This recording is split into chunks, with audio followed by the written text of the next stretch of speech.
Halo, layanan analitis tersedia secara online Guru Markets.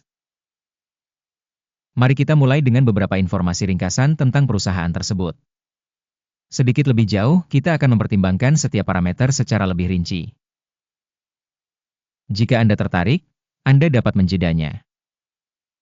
Kami mengusulkan untuk mempertimbangkan semua parameter organisasi yang dimaksud secara lebih rinci.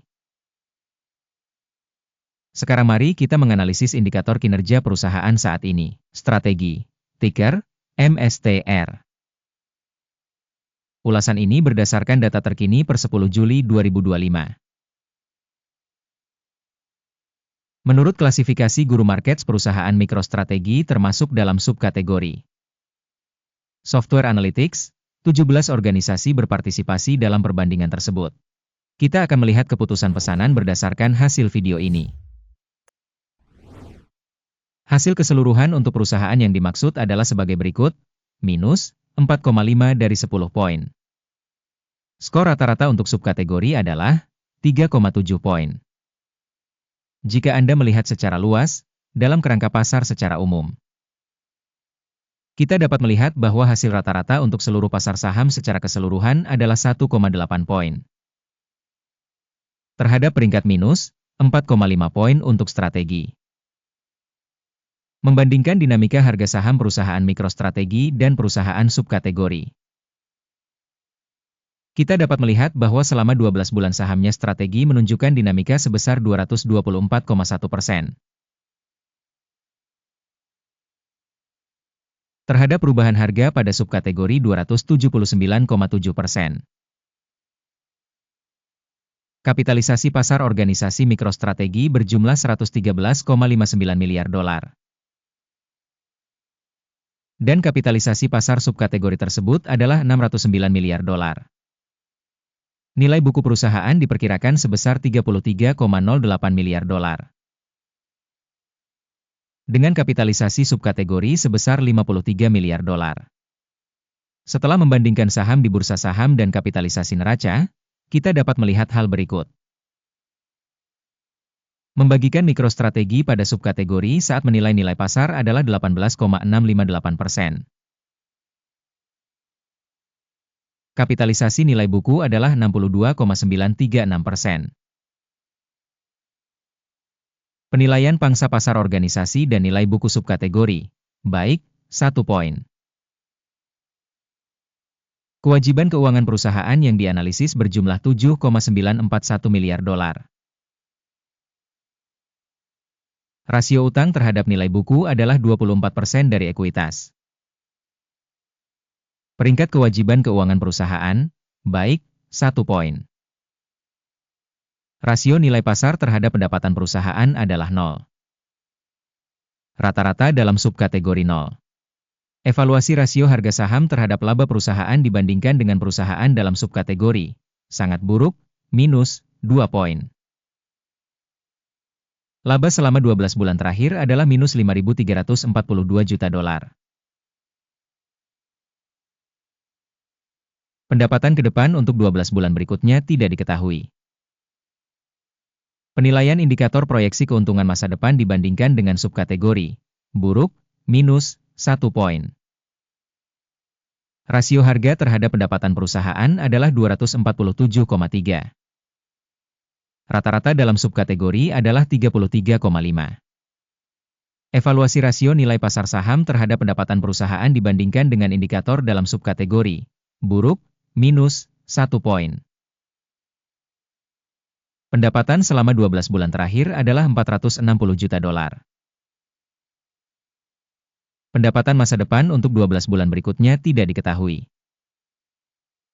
Penilaian indikator penjualan masa depan yang diharapkan dibandingkan dengan indikator dalam subkategori buruk, minus 1 poin. Marginalitasnya minus 1163,2%, dengan rata-rata subkategori minus 17,6%. Penilaian margin penjualan dibandingkan dengan indikator dalam subkategori lumayan, minus 0,5 poin. Pangsa perusahaan terhadap jumlah karyawan pada subkategori tersebut sebesar 3,544%. Ini 426% lebih rendah dari pangsa kapitalisasi pasar. Jumlah kapitalisasi pasar per karyawan organisasi adalah 74.038.000 dolar. Sementara pada subkategori ada 14.064.000 dolar. Evaluasi kapitalisasi pasar perusahaan per karyawan dibandingkan dengan indikator dalam subkategori. Lumayan, 0 poin.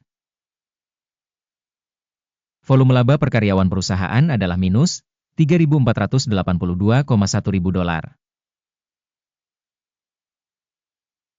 Rata-rata dalam subkategori adalah minus 73,8 ribu dolar.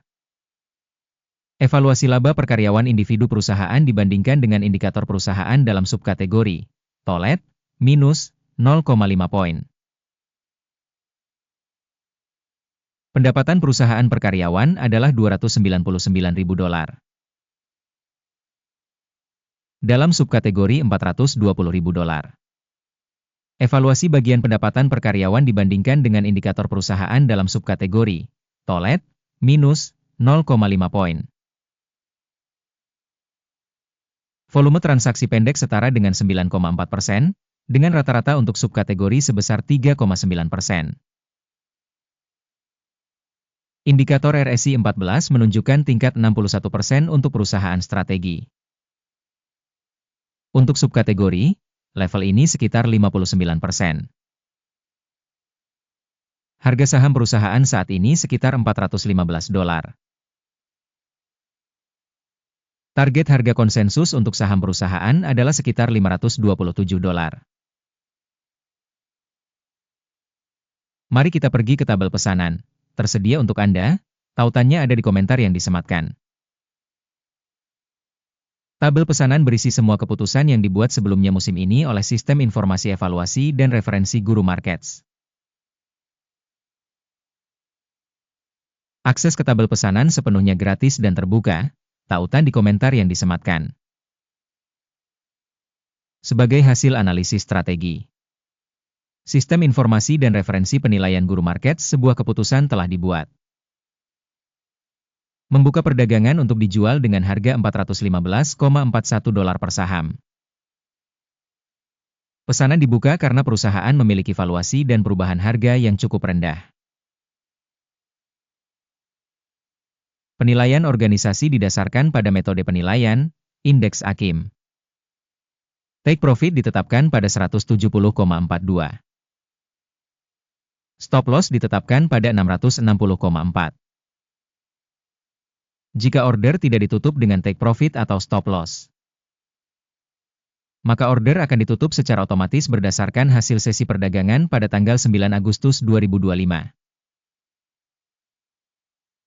Atau pada hari perdagangan terakhir sebelum tanggal yang ditentukan. Jantung, DT, akan menjadi transaksi pembelian utama. Video pada pesanan utama sudah dipublikasikan di saluran. Jika terjadi penutupan salah satu pesanan, pesanan utama atau penyeimbang, pesanan kedua ditutup pada harga sebenarnya.